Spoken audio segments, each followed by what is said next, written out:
नमस्कार दोस्तों। आपके अपने चैनल गियर योर फंड में आपका स्वागत है। दोस्तों, बजट के बाद थोड़ा बिजी होने की वजह से कोई वीडियो नहीं बना पाया और इस बीच मार्केट में काफ़ी उतार चढ़ाव रहा है। इसी के बारे में आज बात करेंगे कि मार्केट कैसी रही है। चलिए आज देख लेते हैं आज की मार्केट किस तरह की रही है।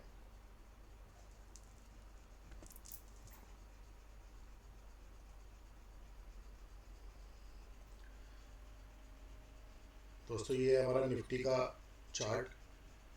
और आज मार्केट कल भी दोस्तों मार्केट ने 25,000 का लेवल टच किया था, 24,999.7। और आज भी मार्केट ने 24,971 का हाई लगाया, पर मार्केट 25,000 के लेवल को क्रॉस नहीं कर पाई है, क्योंकि 25,000 एक बहुत बड़ा हर्डल है मार्केट के लिए। और 25,000 पर आज दो बार कोशिश करी है मार्केट ने 25,000 को क्रॉस करने की, मगर 25,000 आज क्रॉस नहीं हो पाया है और मार्केट लास्ट में बिल्कुल लगभग फ्लैट ही बंद हुई है 24,837 पर। तो दोस्तों, मार्केट अगर हम चार्ट के हिसाब से देखें तो मार्केट बहुत अच्छी है अभी। और कहीं पर भी निफ्टी के चार्ट में ऐसा नहीं लग रहा कि कोई करेक्शन दिखाई दे रही हो, कोई बहुत बड़ी करेक्शन दिखाई दे रही हो। अगर मार्केट 25,050 को क्रॉस करती है और उसके ऊपर रुकती है तो ये मार्केट 25,300 से 25,500 भी दिखा सकती है इस मंथ के अंदर अंदर। तो हमें निफ्टी पर ध्यान देना है कि निफ्टी की क्या पोजीशन बनी रहेगी। और दोस्तों, मिड कैप की अगर हम बात करें तो आज मिड कैप काफ़ी अच्छा रहा है। और बजट के बाद से अगर आप देखें, आप देखिए बजट वाले दिन जो मिड कैप है वो 54,423 का लो दिखाकर और 56,285 पे बंद हुआ था, और आज मिड कैप 58,618 पे चल रहा है। आपको ध्यान होगा दोस्तों कि बजट वाले दिन भी मैंने जब ग्रुप पर मैसेज करा था तब भी मैंने आप लोगों को बोला था कि मार्केट से डरे नहीं और डर के भागे नहीं। डर के भागकर कोई भी शेयर ना बेचे, क्योंकि मार्केट में कहीं पर भी ऐसा नहीं लग रहा है कि मार्केट कहीं गिरेगी। ठीक है, बजट अच्छा नहीं था, शेयर मार्केट के हिसाब से बजट अच्छा नहीं था, मगर मैं तब भी आपसे कहा था कि ये सब इन सब चीज़ों को, टैक्स की जो भी बात है, लॉन्ग टर्म शॉर्ट टर्म, इसको मार्केट पचा लेगी और इतनी बड़ी कोई बात नहीं होगी कि मार्केट गिरे। क्योंकि देखो, मार्केट के अंदर दोस्तों पैसा बहुत आ रहा है, और जब तक मार्केट के अंदर मनी फ्लो रहेगा ये मार्केट ऊपर रहेगी। कई बार आप देखो कि इकोनॉमी अपनी राह चलती है और मार्केट अपनी राह चलती है। मार्केट को किसी से कोई मतलब नहीं है, मार्केट को मनी फ्लो से मतलब है। अगर मार्केट में पैसा आ रहा है तो मार्केट अपनी चाल चलेगी, अपनी अपनी ही धुन के अंदर मार्केट चलेगी। तो वही हो रहा है। तो अभी हमें कहीं से कहीं तक नहीं लग रहा कि मार्केट से निकलना चाहिए। देखिए, आप बजट वाले दिन भी लोग काफ़ी डर के भागे, और तब भी मैं, आपको ध्यान होगा कि मैं ग्रुप पर यही बोलता रहा कि आप पैनिक में आकर माल मत बेचिए, ये मौका है मार्केट से माल उठाने का। आप एक बात को समझिए दोस्तों कि जब मार्केट किसी इवेंट की वजह से गिरती है, जैसे देखिए अभी हाल फिलहाल में दो इवेंट आए, एक तो इलेक्शन का रिजल्ट और एक ये बजट। किसी इवेंट की वजह से मार्केट गिर रही है तो आप एक बात को ये समझिए कि जो शेयर आप लेके बैठे हैं, जो स्टॉक आप लेके बैठे हैं, अगर उसकी कोई न्यूज़ खराब है तो आप उसको बेच के निकलिए। अदरवाइज आप वेट कीजिए उस इवेंट का। और मैं तो साथ में ये भी कहूँगा कि उस इवेंट पे अपने जो भी आपका स्टॉक है उस पर एसएल मत लगाइए कुछ टाइम के लिए। क्योंकि आप देखिए, अगर आप देखेंगे, चाहे बजट वाले दिन की बात हो चाहे इलेक्शन वाले दिन की बात हो, मार्केट ने एक बड़ा डिप नीचे मारा और वापसी कुछ ही मिनटों के अंदर मार्केट ऊपर चली गई। यानी कि अगर किसी के एसएल लगे हुए हैं तो एसएल ट्रिगर हो गए। हाँ, अगर किसी सेक्टर के बारे में कोई न्यूज़ खराब आ रही है, मान लीजिए अगर रेलवे सेक्टर के बारे में कोई न्यूज़ खराब आती है, डिफेंस के बारे में कोई न्यूज़ खराब आती, उसकी वजह से डिफेंस के शेयर गिर रहे होते, तो मैं मानता हूँ, मैं तब मैं कहता हूँ कि हाँ, अगर आपको ऐसा लग रहा है तो आप ऐसा लगाइए और अपने स्टॉक से बाहर हो जाइए। क्यों? क्योंकि अगर कोई न्यूज़ लंबे टाइम के लिए है, कि लंबे टाइम तक इफेक्ट दिखाएगी, तो ही आप ऐसे इवेंट के अंदर डरिए, नहीं तो आपको डरने की जरूरत नहीं है।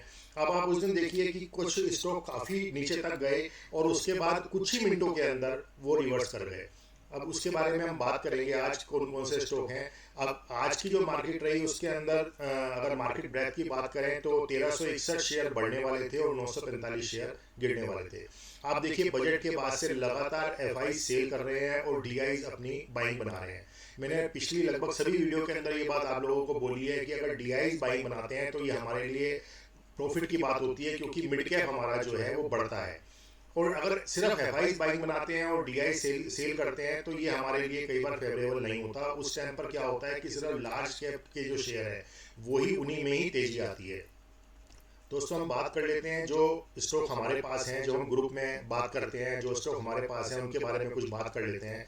जैसे आज एक स्टॉक है वरुण बेवरेज, इसका आज रिजल्ट भी आया है दोस्तों, और ये स्टॉक आज काफ़ी गिरा है नीचे, लगभग मेरे ख्याल से 6-7% के करीब इसमें क्रैश हुआ है ये स्टॉक।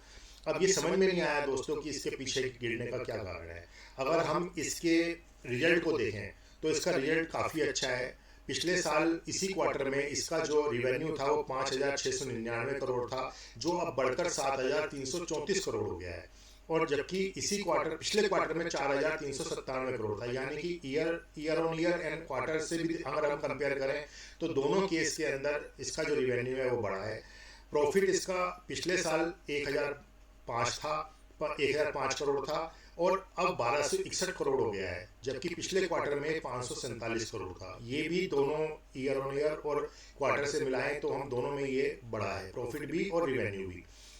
मार्केट को शायद उम्मीद कुछ ज़्यादा थी, जो सुनने में आया है कि 7,350-355 करोड़ के आसपास मार्केट रिवेन्यू देख रही थी, मगर वो इतना बड़ा ऐसा कोई इशू नहीं है कि वो बहुत ज़्यादा कोई नीचे इसका प्रॉफिट या रिवेन्यू आया है, मगर शेयर को बहुत ज़्यादा गिरा गया है। इसके पीछे और भी कोई कारण हो सकता है, लोगों को ट्रैप करने की कोशिश की जा रही हो, क्योंकि देखिए इस कंपनी ने आज स्प्लिट भी घोषित किया है, 2 शेयर के बदले में 5 शेयर मिलेंगे, यानी कि अगर आपके पास 100 शेयर हैं VBL के तो आपको 250 शेयर हो जाएंगे उसके 100 शेयर होने पर। तो हर तरीके से न्यूज़ अच्छी है, मगर उसके बावजूद भी शेयर नीचे गया है। तो आप ये देखिए कि मैंने इसमें कुछ लाइन ड्रॉ करी हुई हैं। जैसे इसका पहला सपोर्ट जो है वो 1550-1548 के आसपास है, हो सकता है ये अपने फर्स्ट सपोर्ट को टेस्ट करने आए।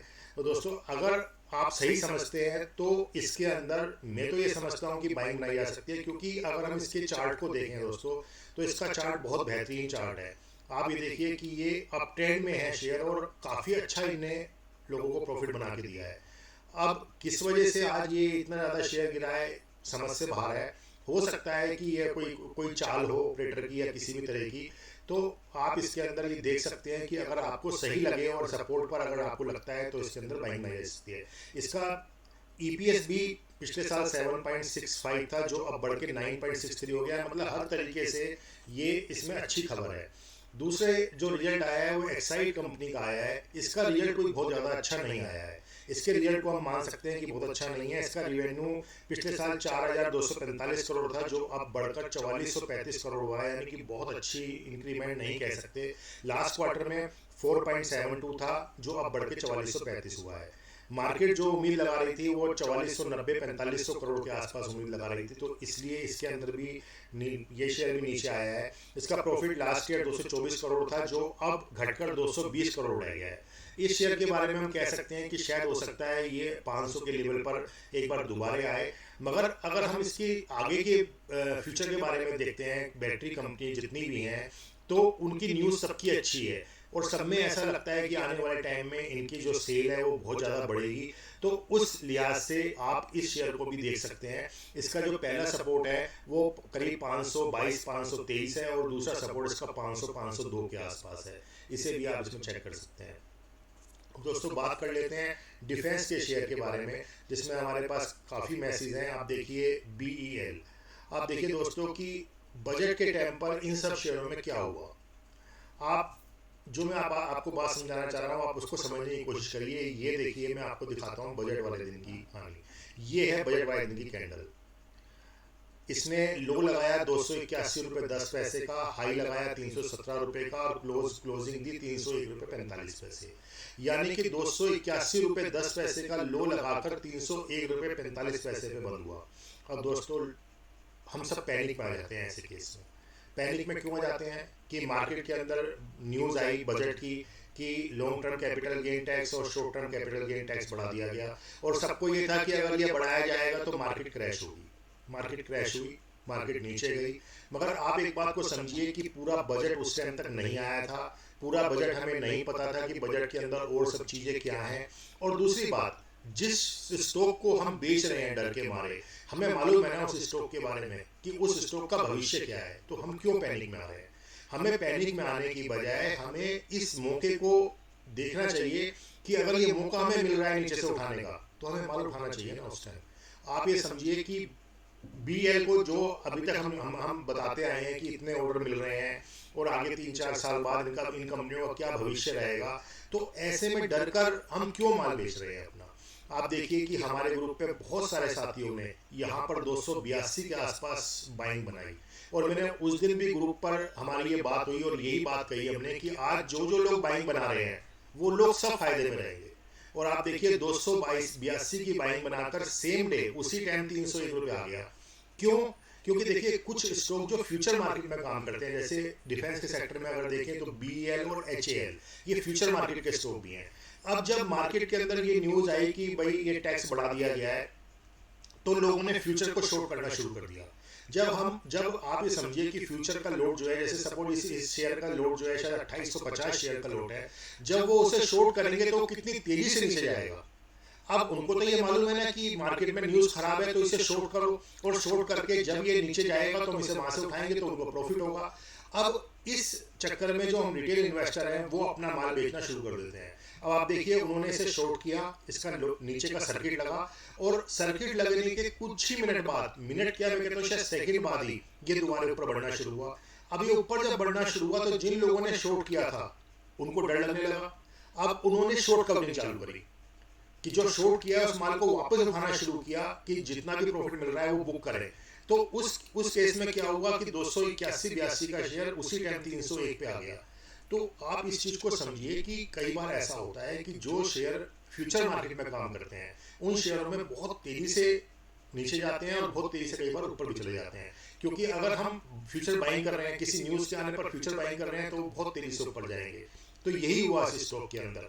उसके बाद देखिए आप, उसके बाद नेक्स्ट डे भी एक दिन ये 292 पे गया, यानी 282 जो इन्हें लो लगाया था उस तक नहीं पहुंचा ये। और आप देखिए अगर आप मेरी पहली वीडियो देखेंगे तो उस वीडियो में भी ये लाइन ड्रॉ है, यही इसी जगह पे लाइन ड्रॉ है ये। आप देखिए कि ये इस सेकंड सपोर्ट से नीचे गया और यहीं से वापसी हो गया, और क्लोजिंग इसने सपोर्ट से ऊपर दी।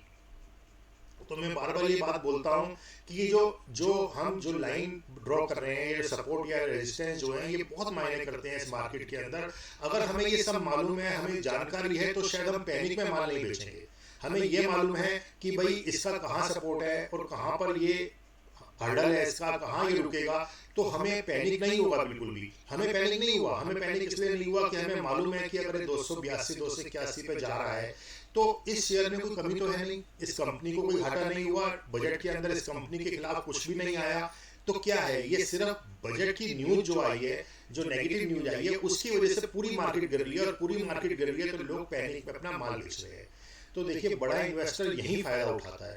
अब आप देखिए कि तब से ये शेयर 325 का भी हाई लगा दिया है इसने, उसके बाद 325-326 तक भी चला गया है। तो 282 का माल कितने दिन के अंदर, सिर्फ 3 और 2 5 दिन के अंदर 325-26 आ गया। तो आप ये बात समझने की कोशिश करिए कि अगर आप चार्ट को देख रहे हैं और आपको चार्ट दिखाई दे रहा है, आप देखिए इसका चार्ट में कहाँ कमी दिखाई दे रही है। कहीं दिख रहा है कि ये डाउन ट्रेंड पे है, कहीं पर भी ये डाउन ट्रेंड पे नहीं है। अगर हम बात करते हैं HAL की, HAL भी फ्यूचर मार्केट के अंदर काम करता है।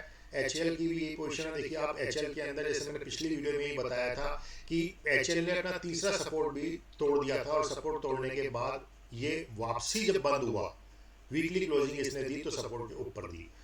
आज भी यही हुआ। आज आपको ध्यान होगा कि मैंने ग्रुप पे एक बात बोली थी कि 5085 अगर ये क्रॉस करके ऊपर चलता है तो ये दोबारा से 5290 5300 पे जाएगा। और देखिए ठीक 5081 या 5082 से इसने रिजेक्शन दी, यानी कि आप देखिए वो जो पॉइंट होते हैं वो कितने मायने करते हैं। अगर ये उस टाइम पर 5085 को क्रॉस करके घंटे 2 घंटे उसके बाद चलने लगता तो ये ऊपर की तरफ मूव करता, मगर वहां से रिजेक्शन मिली इसे और ये नीचे आया। और नीचे भी कहाँ आया, जो सेकंड सपोर्ट है उसके नीचे क्लोजिंग दी है इसने। तो अब हमें देखना है इसके अंदर। मैं अभी भी कह रहा हूँ कि अगर ये 5085 5090 के ऊपर चलने लगता है, कुछ टाइम वहां पर रुकता है, तो ये बहुत जल्दी आपको 5300 दिखाएगा।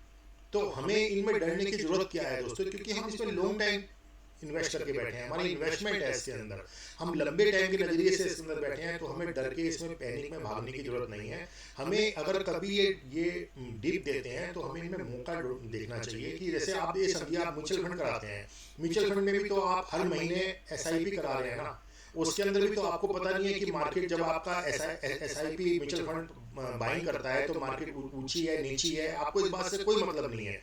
तो यहाँ पर भी आप ये चीज़ देखिए ना कि अगर आपने महीने भर पहले पैसा लगाया है, उस टाइम आपके पास जो पैसा था आपने कोई शेयर खरीदा, आज आपको लगता है आज फिर मेरे पास थोड़ा बहुत कोई पैसा है, तो आप ऐसे शेयरों को देखिए जो डीप लगा रहे हैं और जो आगे इनका भविष्य बहुत अच्छा है, तो उनमें आप परचेजिंग बनाने की सोचिए।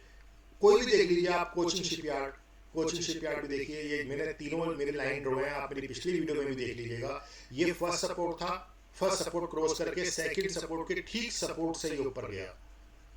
आप ये देखिए ध्यान से कि बिल्कुल सपोर्ट से इसने यहीं से बढ़ा है और आज ये सपोर्ट को क्रॉस करके ऊपर भी गया है, मगर इसने क्लोजिंग इससे नीचे दी है। तो ये जब ये हमारे जो सपोर्ट हैं वो अब ये समझ लीजिए अब इसका रेजिस्टेंस बन गया है, ये हर्डल है इसका 2684 2690, ये उसके ऊपर चलेगा, कुछ टाइम उसके ऊपर रहेगा तो ही ये दोबारा से अपना ऑल टाइम हाई नया ऑल टाइम हाई लगाएगा। मजगांव डॉक को देख लीजिए, मजगांव डॉक आप देखिए 3 वीक गिरा है ये, और सबके अंदर डर बैठ गया कि डिफेंस सेक्टर गिर रहा है, क्योंकि न्यूज़ भी ऐसे आने लगी कि ओवर वैल्यूड है। ठीक है ओवर वैल्यूड है, सब कुछ है, मगर जहाँ पैसा जा रहा है, पैसा क्यों आ रहा है, क्यों बाइंग आ रही है उसके अंदर। मैं मानता हूँ कि ओवर वैल्यूड है, मगर आप ये देखिए ना हमें इन बातों से क्या मतलब है, हमें तो वो शेयर खरीदना है जहाँ पर हमें प्रॉफिट बन रहा है। तीन वीक के बाद आज देखिए कि इस वीक के अंदर इसने लास्ट वीक के हाई को भी क्रॉस किया है एक बार, और उसके बाद क्लोजिंग थोड़ा सा नीचे दी है। कोई भी हम स्टॉक दे रहे हैं, मैंने एक काफ़ी टाइम पहले NTPC अपने ग्रुप पे हमारी बात हुई थी NTPC, और शायद हम ये 280-85 से इसे होल्ड करते आ रहे हैं। इसने काफ़ी थकाया, बीच में ये 350 और 380 के बीच में काफ़ी टाइम घूमा है, और काफ़ी साथियों को डर भी रहा कि क्या होगा। मैं बार बार कहता रहा कि ये कंपनी बहुत अच्छी है, इसका चार्ट बहुत अच्छा है और ये शेयर अच्छा मूवमेंट दिखाएगा, और अगर ये 390 395 या 405 से ऊपर चलने लगा तो ये बहुत जल्दी 450 460 भी आ सकता है। तो देखो दोस्तों, यही है चार्ट की ताकत। अगर हम चार्ट को देख के चल रहे हैं तो हमें डर नहीं लगेगा कि हम निकल के भागे। आप देखिए कि कितना बेहतरीन चार्ट है, इसके अंदर कहाँ लग रहा है आपको कि ये डाउन ट्रेंड पे है। अब देखिए कहीं है आपको लगता है कि ये डाउन ट्रेंड पे है, तो हमें यही चीज़ देखनी है। तो मैं यही कहना चाह रहा हूँ दोस्तों कि कई बार मैसेज आते हैं, अब जैसे देखिए BSC लिमिटेड है, BSC लिमिटेड कितना नीचे गया है। अब इसके अंदर मैं मानता हूं कि इसके अंदर अभी बाइंग का चांस नहीं है, जब तक ये शेयर 2590 के को क्रॉस नहीं करता, 2580-90 को क्रॉस करके उसके ऊपर रुकता है, तो हम सोचेंगे। देखिए इसमें कंफर्मेशन आ रही है, एक कंफर्मेशन आ रही है कि यहाँ पर इसके अंदर बाइंग आ रही है, एक कंफर्मेशन है कि शायद ये बॉटम बन गया है, मगर ये अभी थोड़ा रिस्की है क्योंकि इसके अंदर स्ट्रिक्टली SL लगाकर ही हम काम कर पाएंगे, और हमें अगर लगेगा कि ये 2100 को तोड़ रहा है तो हमें इसमें से निकलना होगा। तो इसमें थोड़ा सा वेट कीजिए आप, 2540-50 के बाद ये ऊपर को मूव करता है, और उसके बाद अगर ये 2590 के ऊपर अगर चलने लगता है तो इसके अंदर अच्छी कंफर्मेशन होगी और हम इसको भी बाय कर सकेंगे। तो दोस्तों मेरा कहना यही है कि हमें कई बार हम बहुत ज़्यादा पैनिक में आ जाते हैं कि भाई नहीं मार्केट गिर रही है, पूरी मार्केट गिर रही है, माल बेच दो, इधर से न्यूज आएगी उधर से न्यूज आएगी, कोई कुछ कहेगा, आपको किसी की नहीं सुननी। आप चार्ट देखो, आप अपने हिसाब से चलो ना दोस्तों, आपको दूसरों से कोई मतलब नहीं है। आपने जो स्टॉक लिया हुआ है आप उस कंपनी के बारे में पढ़ो, उस कंपनी के बारे में देखो कि वो कंपनी क्या बनाती है और आगे उसका भविष्य क्या है, और आपकी बाइंग कहाँ पर है, आपने जो भी बाइंग की है उसके अंदर कितना रिस्क लिया है, आपने क्या सोच के ये स्टॉक लिया है कि भाई मेरा यही रिस्क है। अगर आपका रिस्क है और अभी वो नहीं ऐसा कर रहा है तो पैनिक में माल मत बेचिए, क्योंकि देखो अक्सर दोस्तों ये होता है कि अगर आप एक बार बेच के निकल जाते हैं तो दूसरी दोबारा आप उसको खरीदने की हिम्मत नहीं करते, क्योंकि जो चीज़ आपने बहुत नीचे देख ली है आपको लगता है ये बहुत बढ़ गया, अब तो अभी रुक जाओ, अभी वेट करते हैं, ऐसे करते करते वो गाड़ी छूट जाती है। तो थोड़ा सा ध्यान रखिए इन सब चीज़ों का, और मैं तो ये कहूँगा कि डर कर किसी भी चीज़ के अंदर पैनिक में आके माल मत बेचिए। आप अगर मेरी पिछली वीडियो भी देखेंगे दोस्तों तो उसके अंदर जिस भी स्टॉक के बारे में बात की गई है, चाहे वो सपोर्ट है, चाहे वो उसका रेजिस्टेंस है, या जहां मैंने कहा होगा कि ये गिर रहा है और ये यहाँ से वापस रिवर्स हो सकता है, आप देखिए उन वीडियो के अंदर कि काफ़ी स्टॉक वहीं से रिवर्स भी हुए हैं, जिनके बारे में हम आगे चर्चा करेंगे कि काफ़ी तेजी से गिर रहे थे वो स्टॉक, उनकी न्यूज़ भी ख़राब थी, उसके बावजूद भी उन्होंने अपने जो उनका सपोर्ट था उसको रिस्पेक्ट किया और वहाँ से वो बढ़ना शुरू हुए। तो हम जब हम अच्छी कंपनी में काम कर रहे हैं, देखिए जितना आप सब जानते हैं कि हमारे ग्रुप के अंदर जितने भी स्टॉक हैं वो सब बहुत अच्छी कंपनियों में हम काम कर रहे हैं। हम कोई ऐसी कंपनी में काम नहीं कर रहे जिसके अंदर जैसे सुजलॉन जैसी कंपनी है जो आज तो लग रहा है कि 2 गुना कर दिया, 3 गुना कर दिया, मगर जब वो नीचे का सर्किट लगाने आएंगे तो उनका पता नहीं कि वो कोई निकल पाएगा नहीं निकल पाएगा। हम जिन कंपनियों में हम काम कर रहे हैं वो सारी कंपनियां बहुत अच्छी हैं, तो फिर हमें इतनी जल्दी पैनिक में नहीं आना चाहिए। दोस्तों, मेरी तरफ से कोई भी स्टॉक को बाइंग या सेल करने की कोई सलाह नहीं है। अगर आपको हमारे बताए हुए किसी भी स्टॉक में काम करना है तो आप अपनी रिसर्च खुद करिए और या फिर अपने फाइनेंशियल एडवाइजर से सलाह लीजिए। गेयर योर फंड में आज इतना ही, फिर मिलते हैं किसी और जानकारी के साथ। नमस्कार।